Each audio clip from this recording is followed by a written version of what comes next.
Good morning. Welcome into the Illini Inquirer podcast. It is Jeremy Werner, Derek Piper, live on our YouTube channel.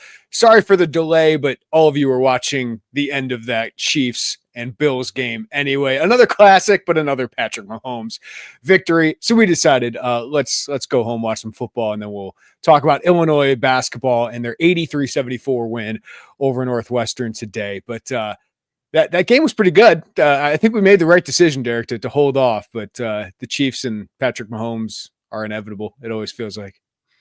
I guess it's what it would have been like in the 90s if you were a non-Bulls fan, right?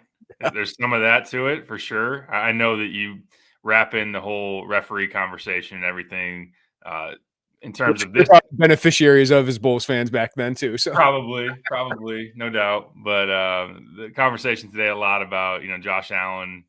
Is he across the line? Is he not? The different spots of the refs and whatnot. But yeah, I mean, you appreciate what the Chiefs have built, how amazingly clutch Patrick Mahomes is. That defense deserves a lot of credit. It's kind of a, we wanted something different in the Super Bowl, and you're getting another Super Bowl rematch. You had the Niners and Chiefs last year, which we've already seen. Yeah. Eagles and Chiefs this year. Would have been really easy to get behind Jaden Daniels against the Chiefs as like a David versus Goliath, but it was a classic of a game, which it seems to always be when those teams get together. Just wish Josh Allen could push it across the finish line. You just wish Josh Allen had a little bit more help in some of these games, but I always appreciate greatness as I've gotten older. Listen, I hated the Kobe and Shaq Lakers because I was a Bulls fan. I felt like threatened by that team because they were so good. And you want something new, right? But I do think dynasties are great for the sport because it gives you something to root against. Like everyone's gonna be rooting against UConn now, right? Like everyone roots against Duke. That's part of the fun of sports is rooting against the kind of powerhouse. And I think the Chiefs and Eagles are both kind of powerhouses here, but I do think it's going to be a great game. I think they're two of the 3 or 4 best teams we had all year. So I think that'll make for something great. But yeah, I had to call out Carp yesterday. He's coming, we got the Chiefs again. I'm like, you're a Yankees and a Bulls fan. Your entire childhood and adolescence was rooting for teams like this. But I get it. I get it. You want something new. I wanted Josh Allen. I thought it was his time. And if Dalton Kincaid just makes that catch, Derek, man. Incredible that Josh Allen put that ball in a place that could be caught and extend that drive for sure. It's tough. From Mark Andrews then to Dalton Kincaid, which tight end is going to be the Super Bowl GOAT, not the one that you want to be, certainly. But yeah, no, I'm with you. As long as the game delivers in terms of tight game, drama, and everything, which it did last time between these two, I'm down for it. Yeah, it's kind of like the college football playoff ended up Ohio State and Notre Dame, right? But there was some fun along the way. I mean, Penn State, Notre Dame was fantastic, but I felt like the best team ended up winning there. And I know the Chiefs have kind of eked by a lot of these games, but there's a skill to winning, and they find a way to do it. But that's not why people are tuning in, Derek. They're tuning in because Illinois defeated Northwestern 83-74. Never really in doubt for this game because Illinois was up 15 within the first 10 minutes, up 22 by halftime, grew the lead to 25 a couple times there.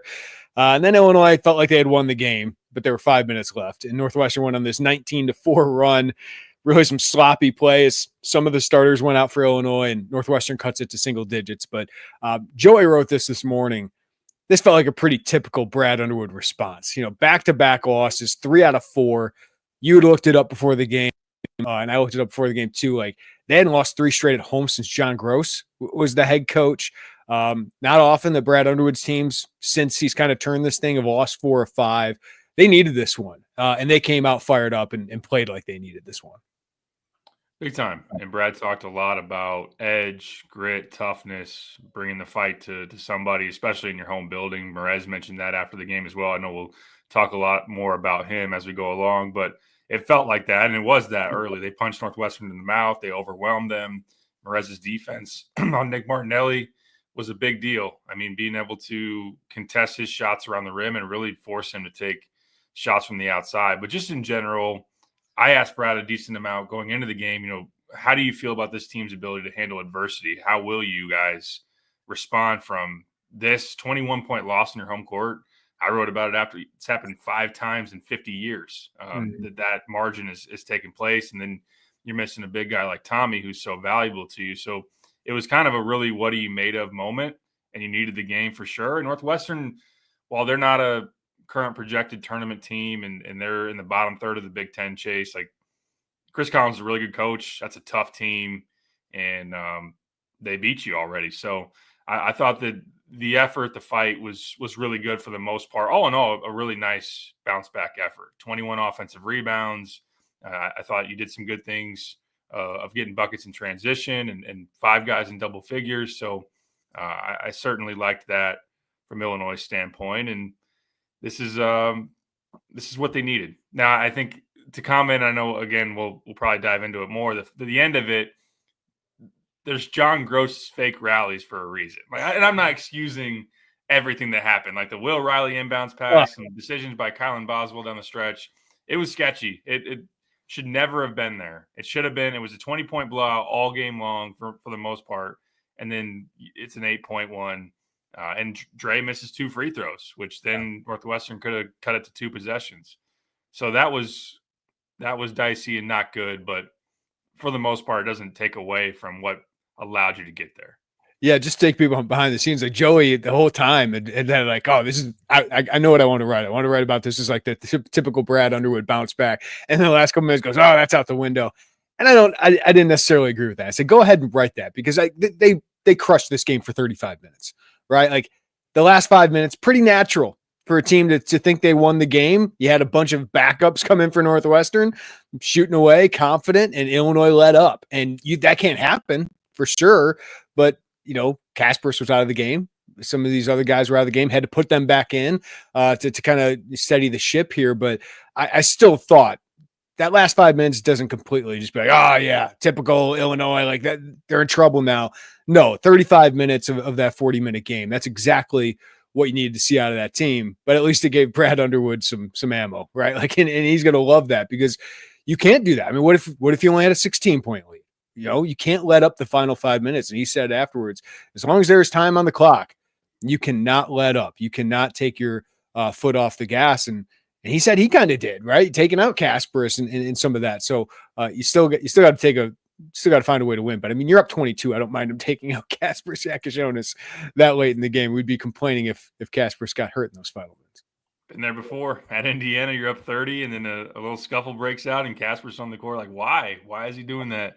I know that you do get in the conversation of like the metrics and the margin of victory can all factor in now that matters in terms metrics is not a problem for this team. They've taken care of the metrics for the rest of the year. You're right. That's a great point.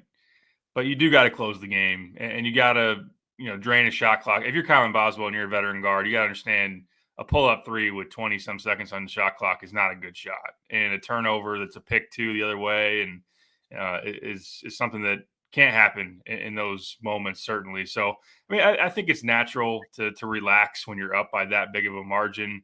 You just hope that it doesn't spill into another moment where the game's a little bit closer. It could get even more dicey. And they've had some issues throughout the season of closing out basketball games. Northwestern, the last time you faced them. Missouri, obviously, you go on down the list. They didn't close well, and it was the reason they lost against Tennessee, and so on and so forth. So there is some of that with decision making, shot selection, all that goes into it. But yeah, I mean, I think you're right on the ammo part. And speaking of ammo, we were at media availability for Saturday, and we were in the hallway. It was kind of this happened a decent amount under Gross. I don't know if the timing just never was right or whatever. We found ourselves waiting a ton for availability to start, and practice went way long. Practice went about an hour long on Saturday, and you could hear the echoes. We were down in the tunnel in State Farm. You hear the echoes of Brad Underwood. Like, okay, he didn't want to push I'm going to go heavy on toughness and everything after Maryland because the sickness and everything. Guys have been out of practice. Maybe he didn't want to do that, especially publicly. He was on his guys on Saturday, and we could hear that. I don't know how long practice went, but it went almost an hour longer than it was supposed to. And they responded to it. He less and less does the post-game scorched earth on his team. I think he saves that for practice. I think he saves that for behind the scenes most times nowadays. But we got to talk about Morez Johnson, man. I thought he dominated the first 10 minutes in that basically was the game. Just the energy he played, would dive in on the floor, of course. Had 15 points, was a big part of their offense, 9 rebounds, several offensive rebounds, part of that. But his defense just absolutely turned this game. Like, Illinois had no answer for Nick Martinelli, especially in that second half of the last game. This time, they had Morez Johnson. He was the answer. 6'9", 255 pounds, strong, long, but also quick and athletic. And Nick Martinelli, they were giving up threes, and he made 3 of them in this game, 3 of 9, which I think you'll take. But inside the arc, he was 4 of 10. When last game, Derek, he barely missed anything inside the arc. And listen, it's team defense, but Morez Johnson was the shutdown guy. So there was no doubt he was the star of this game and completely turned it. So what stood out to you about what he did on the court the other day? He really messed with the confidence and the just kind of the mode that Martinelli wants to get into. He wants to booty ball you. He wants to use his craftiness, his physicality around the basket. And Morez being on him, number one, he couldn't, because Morez is laterally agile and strong in terms of the back down.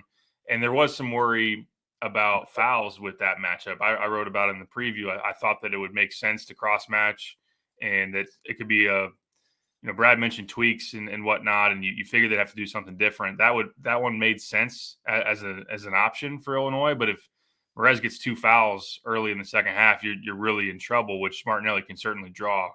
He was disciplined, he was physical, and then he just showed his athleticism go up there. He blocked Martinelli a couple of times in the middle part, the first 10 minutes of the first half. And that gets in a guy's head. You're not going to want to go in there again after a couple of those. So he takes more than half of his shots in the first half from 3. He ends up being at halftime, he's 2 for 11 from the field, and Illinois is up 22 points. Like that's a huge huge thing that goes hand in hand with you being in that position. So add on the fact that he rebounds. I think he was 1 for 9 to start that game, Martinelli. I think you're right. Yeah. Made a 3 maybe late in that half. So just the rebounding in there as well. I liked his aggressiveness attacking the basket.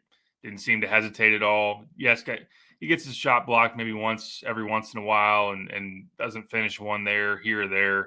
But I liked his just go up and challenge and no back down. And it was a Maryland game that could have shaken his confidence a little bit. And Julian Reese, speaking of blocking shots, Julian Reese swatted him a couple of times and obviously outplayed him. And Morez really just didn't play well at all in that game.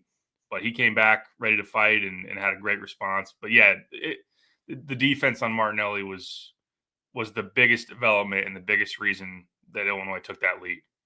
Yeah, and I think Brad, what he says, we figured out how to play without Tommy. And that first start from Morez Johnson, he had to be so amped up, right? I'm starting, like this is the plan, this is what I wanted to do. Obviously, he was playing big minutes before that, but there's a different feeling. And he's going against a different team. Like Julian Reese is bigger than him. Julian Reese is older than him. He's more mature, right? And he just bullied him.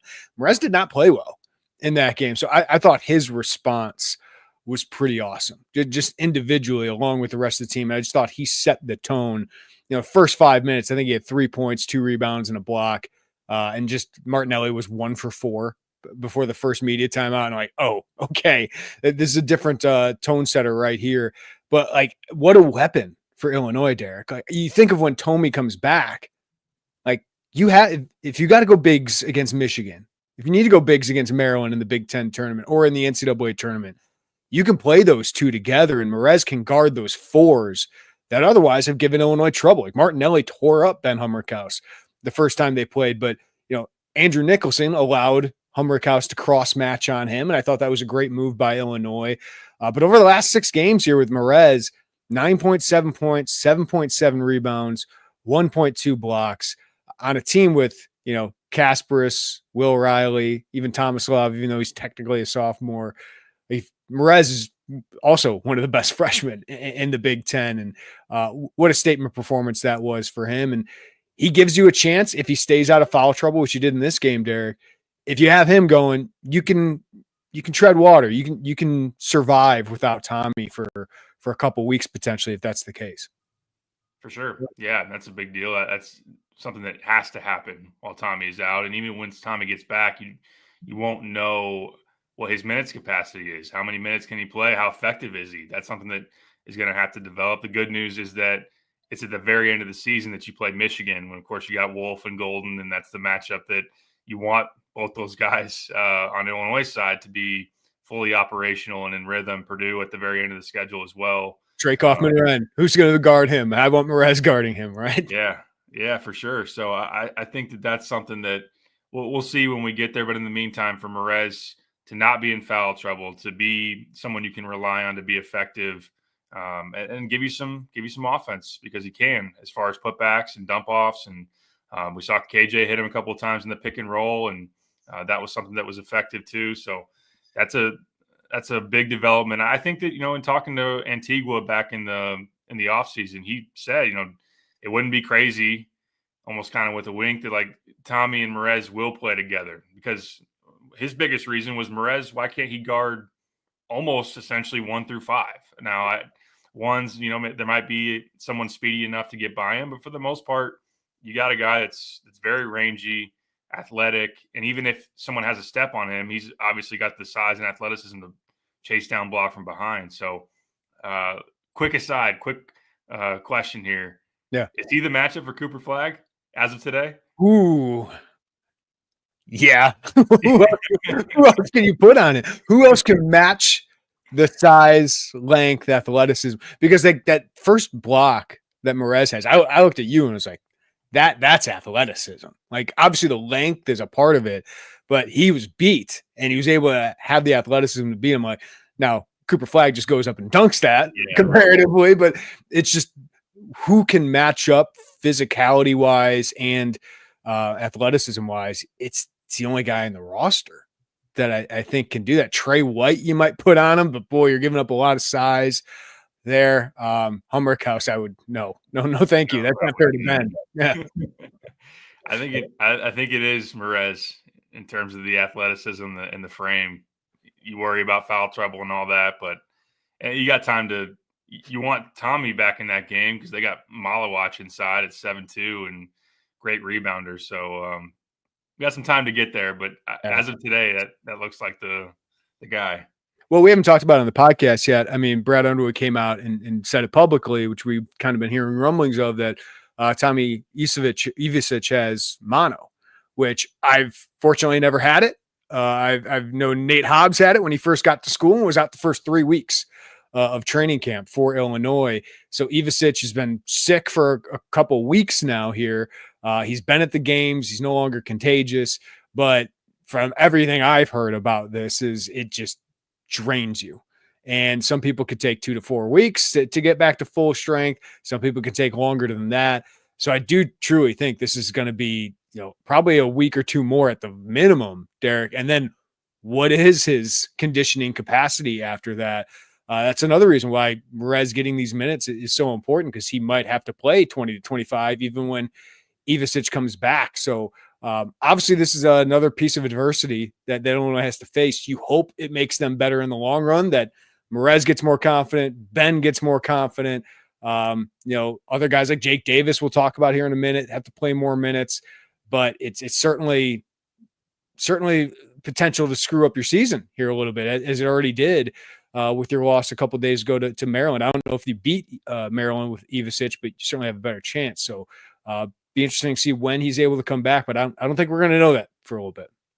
Yeah, really unfortunate break. Obviously, one, you got to survive. This team's good enough and deep enough. If they're who we thought they were a week or so ago, they should be able to, especially with the way the schedule lines up. I mean, according to KenPom, which I know saying this, if you're favored in a game doesn't obviously mean you're going to take care of business in a game, but you're favored in your next 6, and you're not playing Michigan State for another couple of weeks. And obviously, again, Purdue and Michigan are down the back half. Duke is a month from now, essentially. So when you look at Nebraska, Ohio State, Rutgers, you're going to play Minnesota, I don't see any huge problematic spots in terms of, well, you need 2 bigs for that game. Now, you never know with a freshman big man like Morez, who can maybe be up and down and can find his way into foul trouble. And but that the fact of Tommy long term is the bigger part of it. Seeing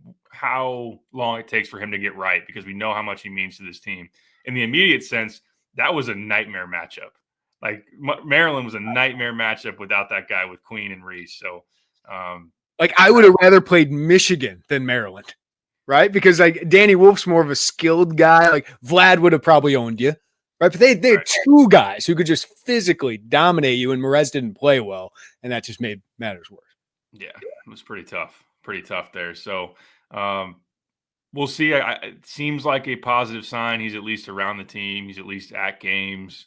The Maryland game looked like he just rolled out of bed, which no one would blame him as he's dealing with that. Brad mentioned yesterday that he's doing some light conditioning. They are very cognizant of the spleen and whatnot, because you got to be careful with that, especially in the earlier stages of return.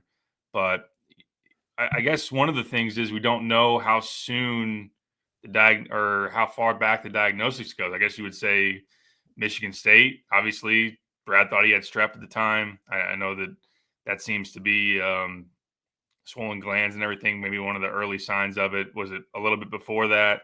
I just had to look at what the spleen even does, Derek. So that's how much we know about this. It filters blood, stores blood cells, and helps fight infection. Seems pretty important to your body.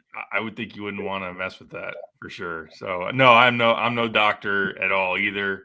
And but from a basketball standpoint, I think another thing as far as trying to see a team get better from this, it forces you to have an identity when he's not on the court. Mm-hmm. And not saying that they haven't had moments where, of course, he's out, but it maybe makes you really lean into, okay, if Morez is the 5, what do? We have maybe a small ball lineup now, which for whatever reason, whether foul trouble or just throw a different look at somebody or whatever, as you think about postseason play down the stretch, maybe it's something that you now know what that looks like a little bit better. And, we saw last year's team had to figure out how to play without Terrence. And obviously you always wanted Terrence out there, but you spent a decent amount of time in the Iowa State game without him when foul trouble and everything. So some of that can be a good, as long as you take care of the record standpoint and don't tank your season, which a loss yesterday would have done. There can be some benefits from it. No, it's a great point. I don't think this team will tank its season, right? I think they're too talented to do that. I think they're too well coached for the most part to do that. So getting in the NCAA tournament, I have no questions about that. But if they would have lost to Northwestern, which is why yesterday was so big, right? Like to lose 3 in a row at home, to lose your home court advantage, to lose 4 of 5. Like I thought this team would be inconsistent, but to do something like that, I didn't think this team would do that. So that's another reason I thought yesterday was so important. And the one, if you want to look on the bright side of this, Derek, like you've had to figure out how to play without Tommy, probably your second best or most impactful player. You had to learn how to play without KJ for a little bit there. Like you now like have that experience to where if it happens in an NCAA tournament game, you feel like if that happens for 10 minutes, it's not going to derail you. It's not going to derail your march, hopefully. So that's the upside of it. The downside of it is, well, you might be falling down the seating line here a little bit during these struggles. And you don't want that. Obviously, you want to be able to be in a position now. You do lose 2 games at home. USC, you hope, stays in quad 2 instead of quad 3. It's near that borderline where they lose a couple of games down the stretch, and maybe they wind up being a quad 3. It could be, and no shame in Maryland right now. No shame in that because they're the result isn't a terrible thing, especially if you do have some. Dan Gavitt's there yesterday. Did Brad whisper, "Hey, when you guys get the team sheets out, make sure you highlight the Maryland game because Tommy wasn't there or something like that." You always wonder, and we talk about how much does that get looked at and whatnot. But 21 points on your home floor, even in a quad 1, is not good. But to stay in a position where you don't get rid of the momentum that you built to should be a top 4, top 5 seed. And you're still, that is your reality still as of right now. Of course, everyone wants to get out of the 4-5 range because you know what that means. Number one, it's prime upset territory. Number 2, you got to face that other team that's very like you in the second round, and then 1 seed in the Sweet 16. But we'll see. We'll see what they can do. And like you said, the metrics are very bullish on Illinois in general. You know, they've been top 10 in the net for I don't know how long now, or thereabouts. I think they were 11th going into yesterday, 10th on KenPom, and just got to be able to figure it out. And I think just even big picture or more general, when your team's back against the wall, you just kind of figure out who you are. And even if beyond the schematics of, well, if this guy's out, we do this. And it's just kind of like, how do you handle when they don't go your way, or that you're fighting an uphill climb? And where's the leadership come from? Where's the fight come from? Who can we rely on in those moments? And I think that's something that Brad is going to get a gauge of and has been. Yeah. All right. What helps is you make a couple threes. Illinois didn't shoot that well from three. Ended up 28% in this game. But they did shoot well in the first half, 6 of 16. Ben Humrickhouse, 4 of 9. That's what you want to see. My biggest takeaway from that, Derek, 9. He shot 9 shots. He only shot 3 against Maryland. They got to find a way to get him shots, because he can go on a run like that and hit 3 threes in a 15-0 run. So he was huge in that first half. And how about Jake Davis, man? Turning into a nice role player for this team. Made shots in this one, 3 of 6, but continues to earn minutes. I was kind of saying, man, he feels like bargain Luke Goody at times, right? Like the price you got him at comparatively. Like Luke is playing well, and he should be the pride of Indiana basketball right now because he's the only adult in that room, it feels like. So shout out Luke Goody. But Joey made a great comp. Like there's a lot of Jacob Grandis in there, right? Like not going to wow you, not going to fill up the stat line a lot, but he's going to do things right. He's going to be trustworthy on both ends, and he's going to make open threes, like at a decent clip. So that's been a valuable piece. And I think Jake can be a very valuable piece for this team this year and moving forward for the next 2 years after that. Looks like a good eval by the staff. A guy that you wanted on board immediately early there, first guy to be added to the mix in the portal. And to Jake's credit, he didn't have a lot of worries about what the roster was going to look like. He said, I just want to come in and win. I want to do what it takes, what they asked me to do. I think the Grandison one is great. I certainly, the Luke one too. What you're essentially talking about, like you said, is a good 3-point shooter who is a spacer, is a guy, if he's open on a kick out, that he's going to make it. And he's got some scrappiness to him, man. His activity is really, really good. He has a knack.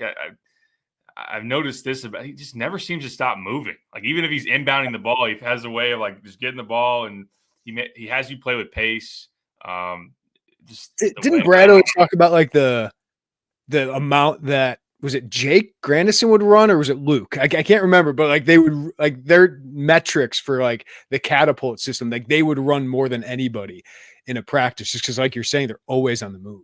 Yeah. No, I think that was Jake, if you're right on that one. But he is just, he gets the ball in his hands, and it's just fluid. He has a way of just playing with a pace about him, and the dude is not afraid to mix it up either. I know, he has to guard Derek Queen in the early portion of that Maryland game. You just feel bad for him, although I think he stripped it out of his hands once. That's one thing that he can do. Him. He'd be physical with him. Like he knew, like, I can't guard this guy, but I'm at least going to make him earn it. He's 6'6". He's 6'6" against a 6'10" projected first-round pick. So I really like what you're getting out of him. I think that just in general, it's been a theme over the last month or so, really, around the West Coast trip, is what this bench has become, and that they have parallels of how hard they play and the activity and the energy they bring. Of course, DGL, when you're at full strength, Morez is part of that. Mm-hmm.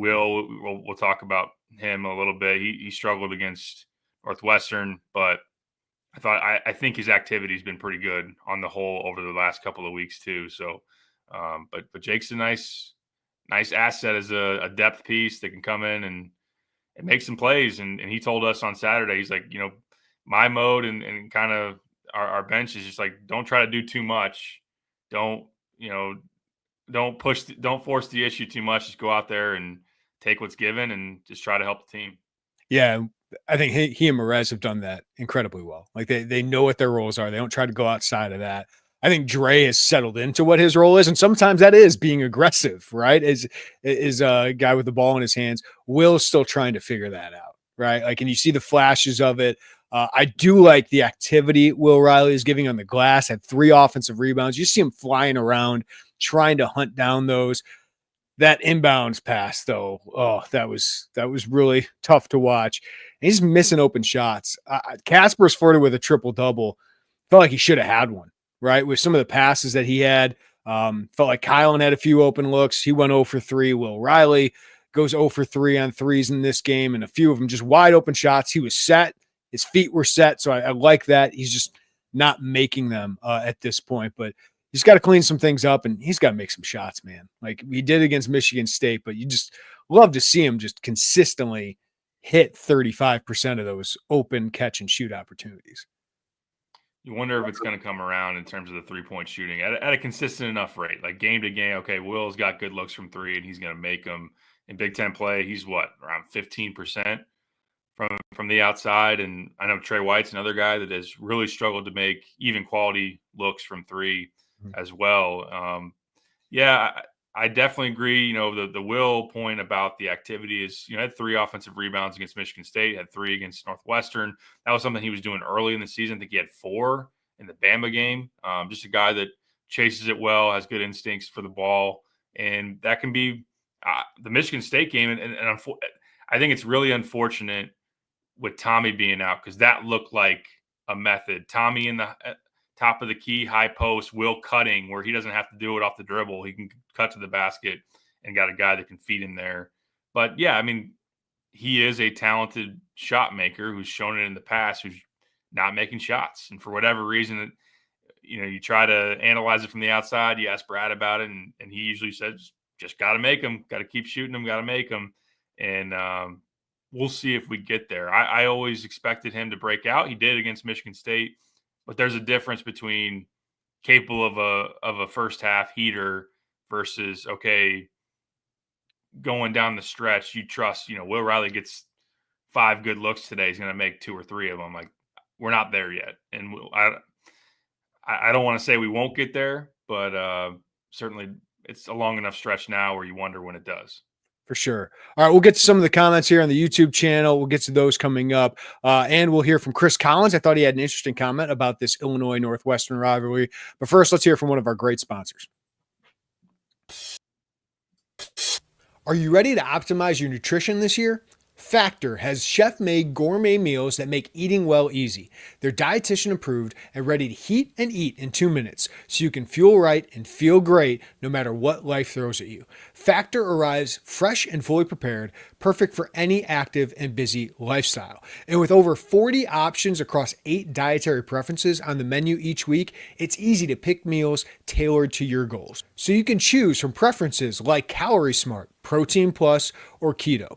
And Factor can help you feel your best all day long with wholesome smoothies, breakfast, grab-and-go snacks, and more add-ons. So reach your goals this new year with ingredients you can trust and convenience that can't be beat.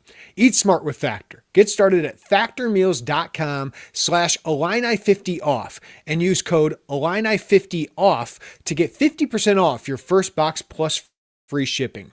That's code Illini50off at factormeals.com/Illini50off to get 50% off plus free shipping on your first box.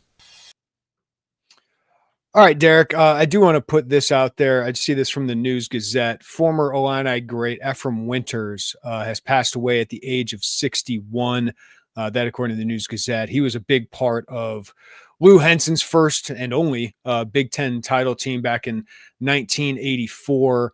I know Mike Carpenter's father always talked about Ephraim and being one of his best players. But, you know, that era, I know we think of Eddie Johnson. I know we think of the Flying Illini, but, you know, that middle era there where we had Bruce Douglas and, you know, Derek Harper and Ephraim Winters was a huge part of getting this program back off, you know, and back into real contention in the Big Ten after the slush fund scandal and all of that. So I just wanted to shout that out and rest in peace to Ephraim Winters, just 61 years old, but he was a major part of this program. Doug Altenberger, big part of that as well. So sad to hear that this morning.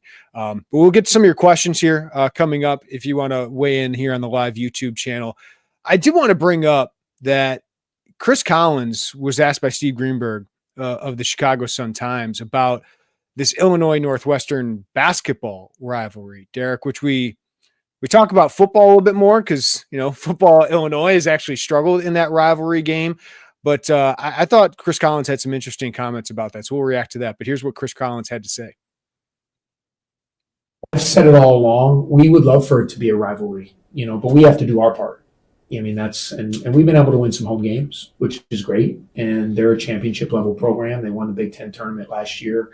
I grew up in the state of Illinois, so I'm a big, the tradition here, the players that have played here and all those things. And we're just trying to build that. We're in the very much the beginning stages of trying to get, to that point. I think we've gotten a lot better. I think we are a respected program, at least amongst coaches and people that we compete against. I feel we've earned respect. I can't speak to public. I don't read that, so I don't know. Maybe people don't respect us, but I feel like we've gotten better. I feel like, with a little bit of the winning the last couple of years to kind of show what we've done. And I would love for this to be a rivalry, and, I think in order for something to be a rivalry, both teams have to win. And, fortunately, the last couple of years, we've been able to take care of home, which I think has made it better. And we haven't done very well in this building the last 2 years. I love hearing from Chris Collins. I think he's great with us in the media. I think he's really realistic. And I thought that was perfectly said, because Northwestern, this hasn't been a rivalry historically. 144 wins for Illinois, 46 losses. But Northwestern's been scrappy, man, especially in Evanston. They've won 3 straight games in Evanston. Illinois had a long winning streak, I think 9 games before that, towards the end of the John Gross era and, early Brad Underwood era. They had won 3 of 5 at one point. Towards the end of the Bruce Weber era and early John Gross era, they'd won some games there, but they're scrappy. I think he's right. Like, this is not yet a big rivalry game. Like, Illinois they do play each other 2 times a year most of the time, but I do think Illinois has to worry about them. Like, if you don't bring it, Chris Collins is coached enough, and Northwestern, most importantly, is skilled and tough enough that, man, they can beat you. You made a lot of really good points there. Number one, the fact of them winning more, taking some at home, it has made it better. It has made it more of a game to look forward to, and one that also, the counterparts do respect Northwestern. They do know that, especially going to that building, they had a stretch there after Illinois lost early on in this season as a top 10 team, right? I think that was added to a streak of they had beaten like 5 straight top 10 opponents at Welsh Ryan. And of course, Boo Buie was a big part of a lot of those. But, just ask Matt Painter what he thinks about Northwestern. Really, during the Zach Edey era, that was probably their toughest game in the Big Ten, right? They beat him a couple of times there in Evanston. So just put Wolfman Andrew Nicholson on him, battle him, and Boo Buie would go off. Yeah, right. Good formula right there. So, and he's realistic. He knows that it needs to be elevated even further to make this a legit rivalry, because Illinois has elevated, obviously, over the past 5 or so years. If this was John Gross era and this is Evanston and this was Chris Collins versus John Gross in terms of like where that program was at, this would be 2 programs probably looking eye to eye, and with Chris Collins starting to elevate above him probably. They've made a couple of tournaments. They've battled in the Big Ten and won some games, especially at home. I think, judging the pulse of Illini fans too, like I think that the respect for Chris Collins allows them to think more about it being a maybe not rivalry in terms of legit, like how we think of it, but that it's more of a respected game instead of, it's just little brother who they stink and everything. Like, there's a lot of respect that Collins carries, and he deserves it. He's a really good coach. Yeah. I'm trying to think off the top of my head, because Brad Underwood's had some really good rivalries. I mean, the Iowa-Illinois thing was as good as it got for me, covering Illinois basketball. I think that's as peak of a rivalry as we've had. You think of the DeMonte and Connor McCaffrey, like perfect for each other. Just what a great group of foils. Fran McCaffrey and Brad Underwood. Good, what a great group. Like, they respected each other, but boy, they competed against each other. Then you had Kofi against Luka, right? And so many good players on both sides of that. Keegan Murray wasn't a big personality, but just a hell of a player. I thought that was great. And then, of course, the Michigan thing. was great. It kind of was one-sided in both of those for Illinois here in recent years. I think Illinois has won 7 of 8 against Iowa. They've won 5 straight, 6 straight against Michigan. But with Juwan gone, with Iowa kind of back towards the middle of the pack or lower than that, what is the number one rival? Is it Mizzou? Like, how would we power rank the rivalries right now for Illinois basketball? That's a good question. Because with Juwan out, it's not the same. I mean, that was number one as of last year, and I think Iowa still would have been 2. And maybe Iowa can still be that. I just don't think they're at Illinois' level anymore. That's a fair point.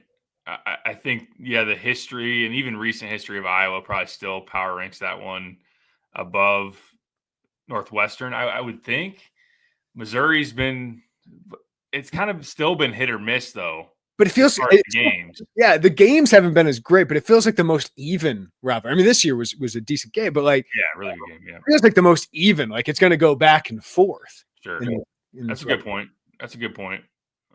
I think traditionalists, in terms of fans, for a long time want it to be Indiana, but just hasn't been. I'm even willing to admit that. But Michigan State has some of it. I don't know how Michigan State looks at Illinois, although that's my problem. Purdue thinks more of Indiana, Michigan State thinks more of Michigan, right? Right. Poll Michigan State fans here now, though, and what they think of Illinois and Underwood and everything. Very vocal on Twitter, I would say. They are reading and consuming a lot of Illinois content in recent days. Michigan State fans. Yeah, I don't think Wisconsin's there, right? I mean, Maryland owns you, so that's not a rivalry. True. I think Missouri right now has the most. Like, I know it's out of conference, but I feel like that's the best rivalry. By the way, that win is looking really good. For sure.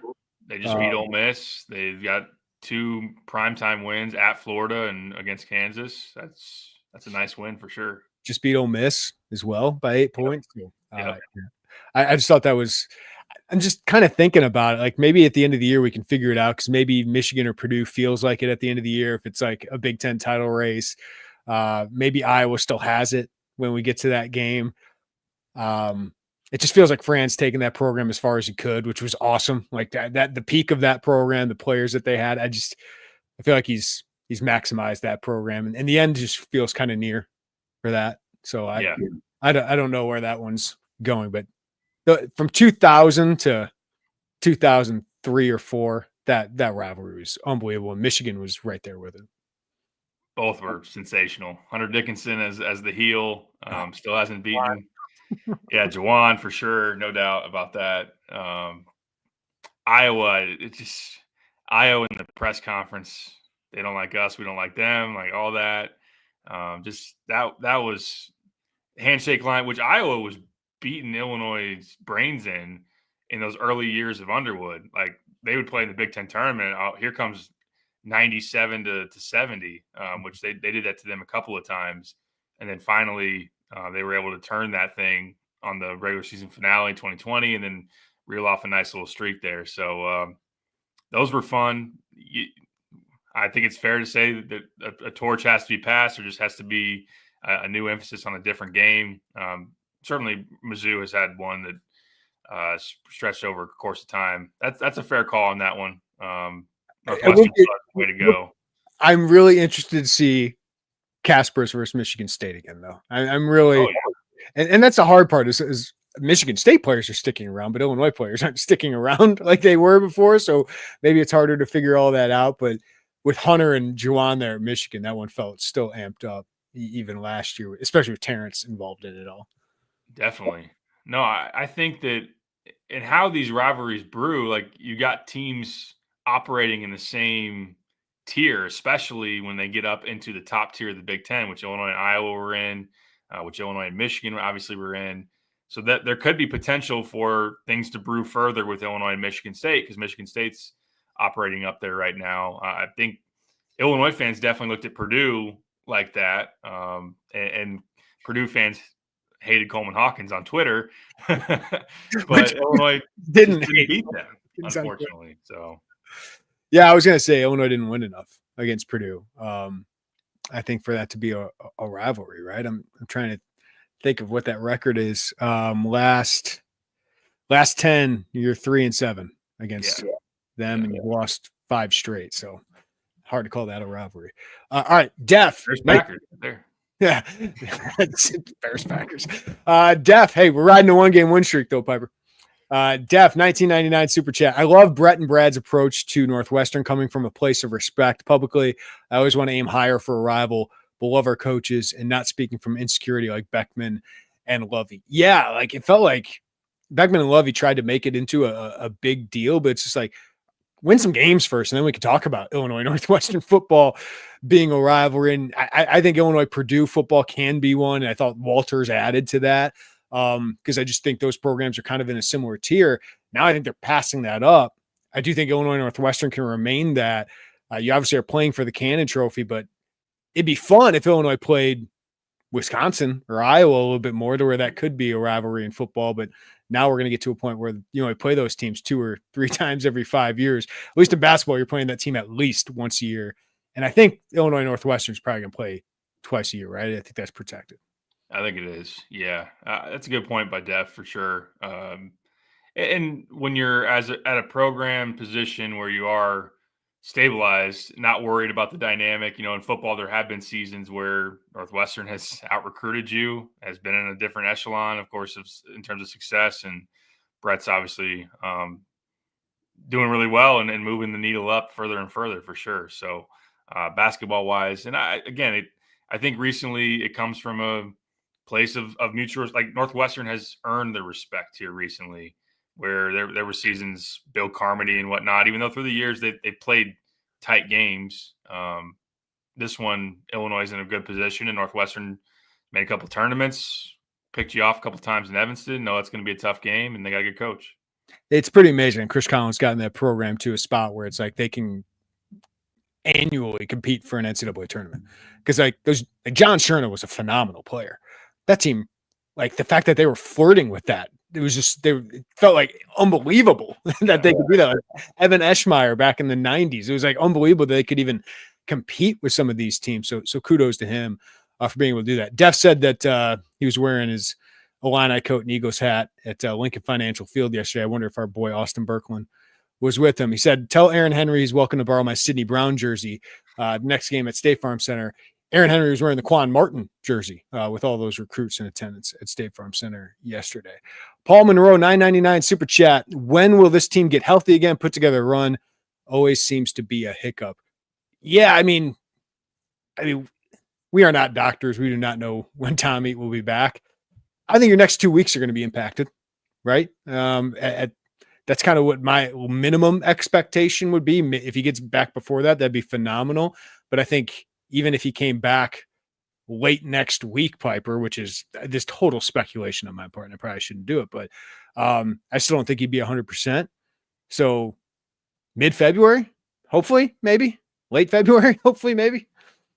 Yeah, you'd hope by mid-February, because that's where you start to get really challenged by the schedule. And on the note of going on a run, they could go on a run now. Like the way the schedule sets up, this is still a pretty darn good team, even without him.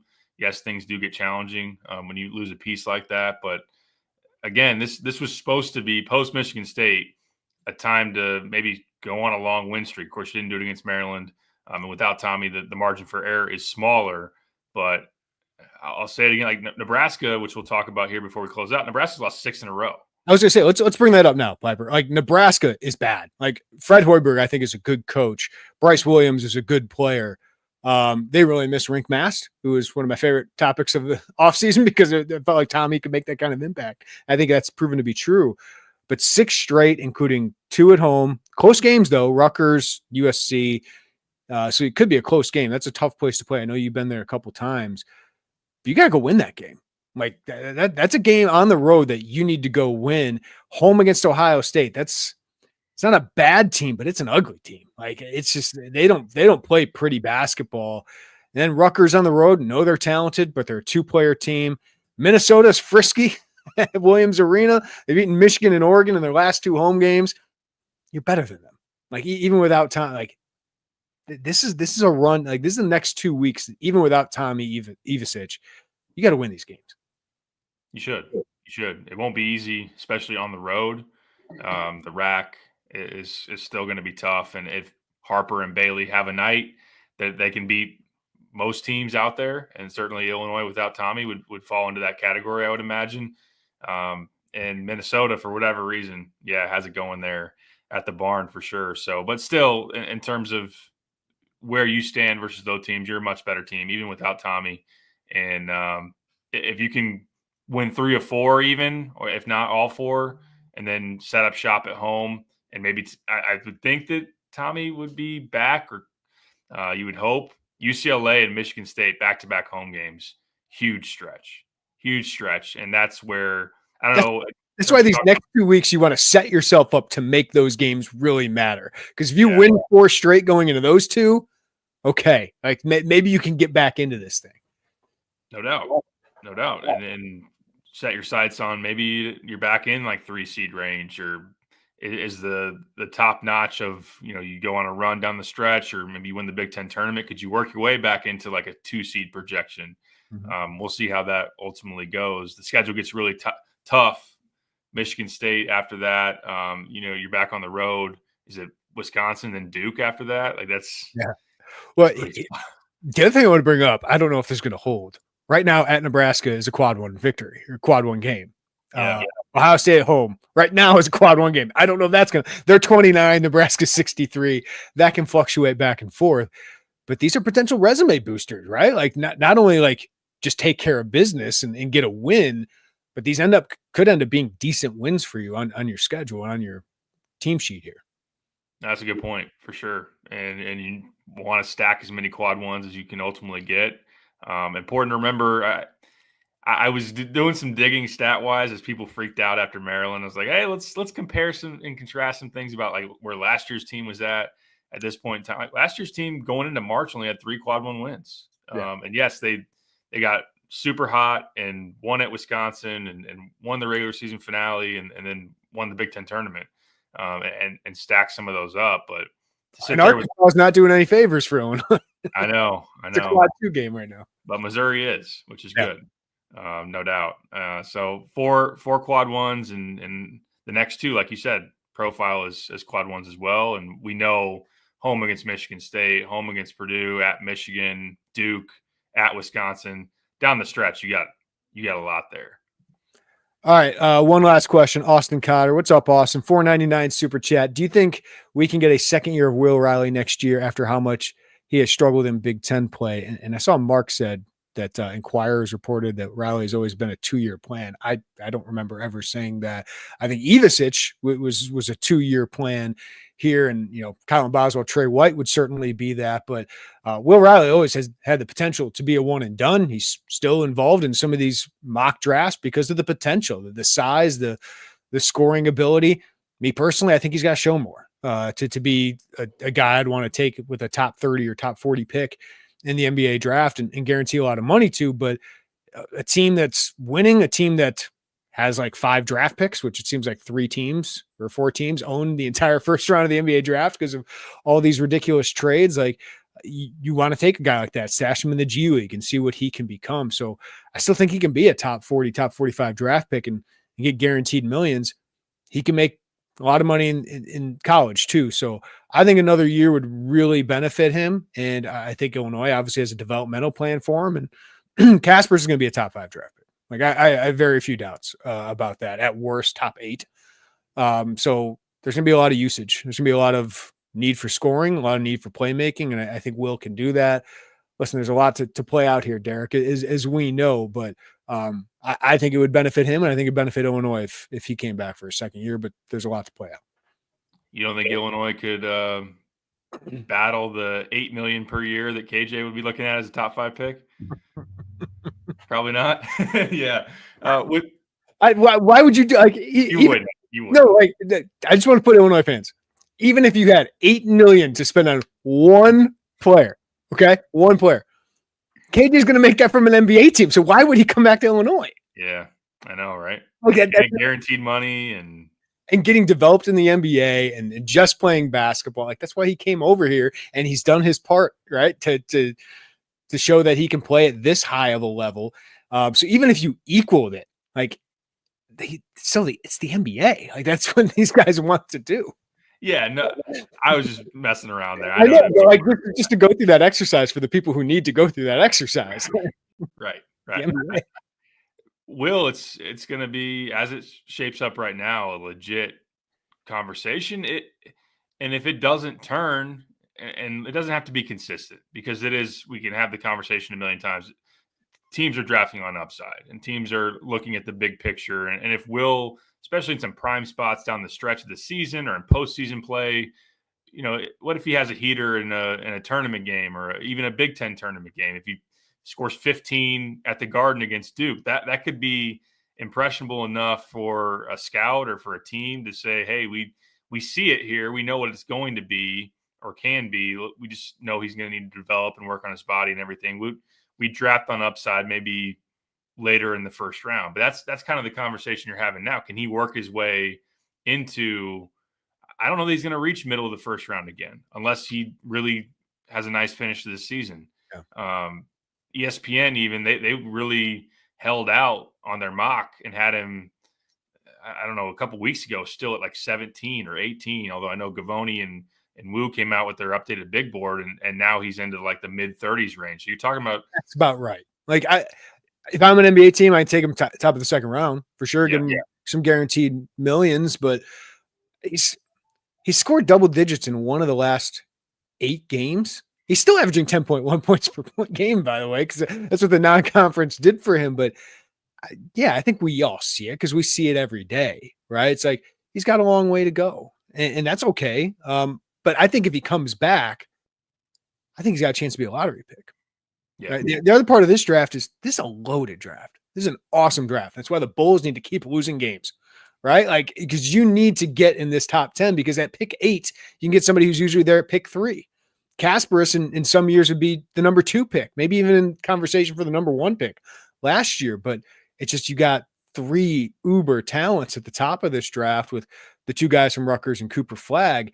But then there's a lot of good. The kid from Baylor is a freak, and he's the top 5 guy. And Hugo Gonzalez is ridiculous. So it's a loaded draft. So I think Will. Now I heard next year's draft is supposed to be pretty good too. But if you think Will, like the improvement he could make as like a go-to number 1 option for this Illinois team next year, or whatever. Like I think he can be one of the best players in the Big Ten with another year of development. No doubt. And if you're talking about early second round pick, which those guys, the structure doesn't guarantee them to get guaranteed money in that spot, but usually you're talking about the first 10 picks or so of the second round, those guys will sign guaranteed contracts. Maybe it's 1.5 million per year or that thereabouts. Because when you're paying $60 million a year for your best player, you want to find somebody for $1 million. Like that, there's just $1 million contract can be such a huge value for you, even if it's 3 or 4 years down the line. For sure. And I think that the sell for, if you're Illinois, you could tell Will, hey, you come back, you could be the difference between signing a $1 million, $1.5 million second round pick deal versus working your way into the middle of the first round or into the lottery and talking about $5, $6, $7 million a year guaranteed. And then if they pick up your options, that's a heck of a lot of money. And we know just physical development, consistency, those are things that he can work on. We'll talk about it more. It'll be far more easy to see the picture towards the end of the season in terms of what that looks like. But if he does come back to college, you always wonder. I don't have any info on this, but people who want to maybe find out how much they are worth to the maximum in college basketball might go into the transfer portal. So I wouldn't totally put that out of somebody's mind here, but certainly he's got a really good relationship with Orlando Antigua. In talking to his AAU coach back in November, he's like, Adam Fletcher was such a huge reason for him to pick Illinois and would be a huge reason to want to stay at Illinois, I think, in terms of getting his body right and everything. And you're seeing that improve already, right? Like he's 18 years old. He's got another huge growth of maturity here, but like you can just see him handling contact a lot better right now. Yeah, for sure. So, and they would have the ability to sell, hey, KJ's gone and you're not going to play the KJ role, but we need guys to make plays with the ball in their hands. And we're going to have money to dole out and everything. So Yeah, I think it makes sense for him to come back. As of right now, I would think he should. But there's still a lot of basketball we played, and again, I think he could make strong impressions at the right spots and work his way back into being a first-round pick. All right, that'll do it for us. We appreciate everyone joining us. More than 200 people on a Monday morning while you're all at work. Hopefully y'all had fun with this. We appreciate everyone chiming in, especially those super chats. Give us that like button, hit that like button, subscribe to us, hit the notifications bell on your way out of here.